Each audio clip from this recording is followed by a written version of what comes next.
Let's go to Maxwell Agbagba now. The Ridge Hospital, the Accra Regional Hospital, the biggest in Accra, is officially being opened today. Maxwell Agbagba has an exclusive tour of the facility. He joins us live. Maxwell, good morning. How does it feel to be at the Accra Regional Hospital?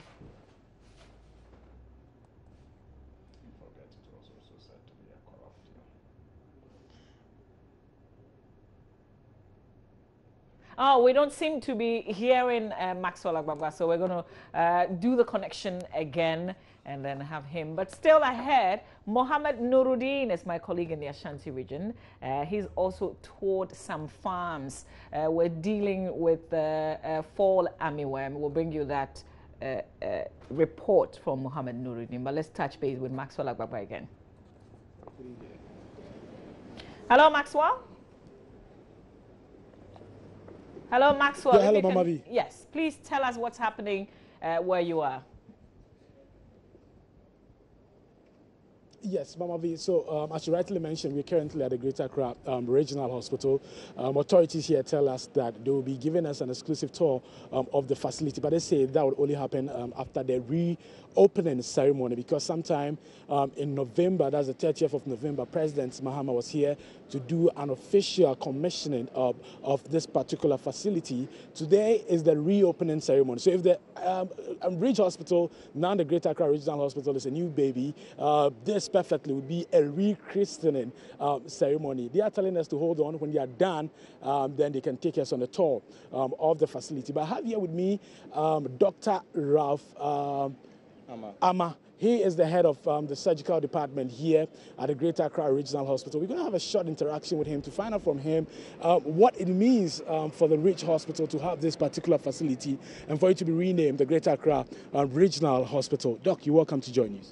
Thank you very much, and good morning to your audience. My name is Dr. Ralph. I'm head of Department of Surgery, and we're happy to have this facility, and the Department of Surgery has other units working under this department.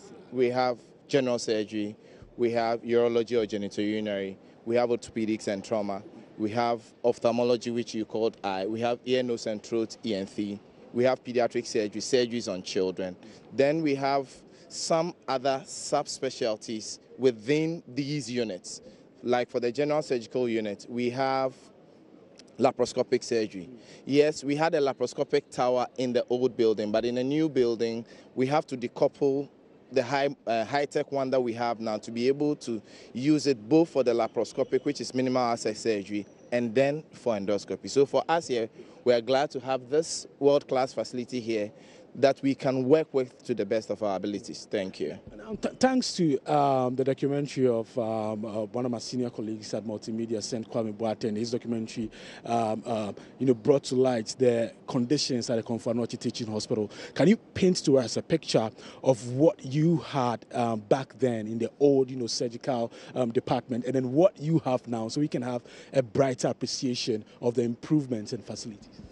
Well, we had our building was built in the colonial days, so it's not up to standard. But with this one, there are lots of things in there, not only looking at the bed capacity, but the sophistication of the equipment that we have there and other things that are in the ambit of the paramedicals that they would later speak to you about as you go through the tour. So for us, it's having this high-tech thing that has even allowed us to have some expatriates working with us. So that's what we have now. For general surgery, we are doing the tummy tuck, which most women will go to South Africa, India, and China to do. Where, like I'm saying, doing the laparoscopic surgery. And then the orthopedics and trauma people are looking at taking on arthroscopy. So for every unit in the surgical department, the skill was there, but the tools for working with were not there. So people are happy to move into it, and the perennial problem of no bed and the increased bed capacity would help us to be able to work well. Thank you. You talk about sophistication and the modern technology and the ultra-modern facilities. I hear that you can now produce your own oxygen here at this facility. Yes. What was the case previously? The case previously was that we used to buy oxygen or outsource it from Air Liquide and other places, but this facility, everything has been done so that we don't have much difficulty with generation of power, oxygen and water. So that's what we have. It's generally a complete hospital running all by itself. So that's what we are happy about. Now, I want us to what this facility would mean for the average Ghanaian. I mean, people living within the immediate environs of this particular hospital. We know that people from far and near do come here. Now, this new structure, this edifice that you have here, what would it mean to the average person? Okay, the new edifice you see here has room for everybody, from the poor to the affluent, and it's being catered for. So what we're saying is that once we are in there and working, you'd have 24-hour service and the best of expertise practice that you'd get anywhere in this country in there trying to help us. I just tried walking down to the other side, one of the wards actually, and I see some patients already moving in. A lot of them very, very excited and elated about this particular facility. I don't know what it means for you doctors as well. Well, for us, the only problem we're envisaging is that there will be a trooping in once this reinauguration happens, and that would actually be a challenge for us because there are numbers to, yes, we have the personnel, but the doctor-to-patient ratio is too high. So what we are saying is that, yes, we are open. People will come and we'll see them, but they also have to be patient with us when we cannot see them, maybe within 5 to 10 minutes of their arrival. We know the structure was put up sometime in 1929. Are you going to shut down this facility completely now that you have this new one? Well, there are some conditions which we are obviously not going to move the patients in there. So we'll keep it for some time till I hear the phase 2 comes into being. So it will be there to take care of some cases. Remember that this facility you see here is a central air-conditioned facility, and we cannot let people who have tuberculosis, which is an airborne disease, move in with us. So this place will be refurbished and used to house those patients till we have a permanent solution to those particular problems. Okay, thank you very much, Dr. Ralph Ama.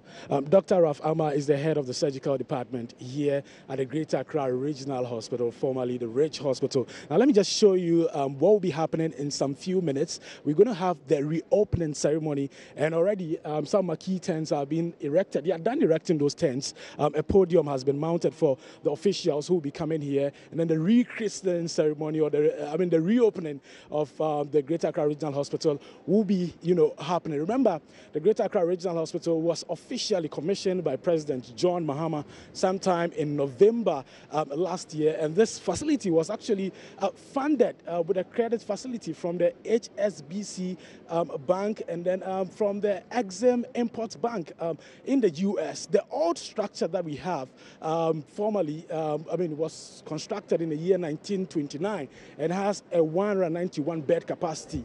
But with this edifice, with ultra-modern facilities, we are sure healthcare delivery in Ghana will be taken a notch higher, Mamavi.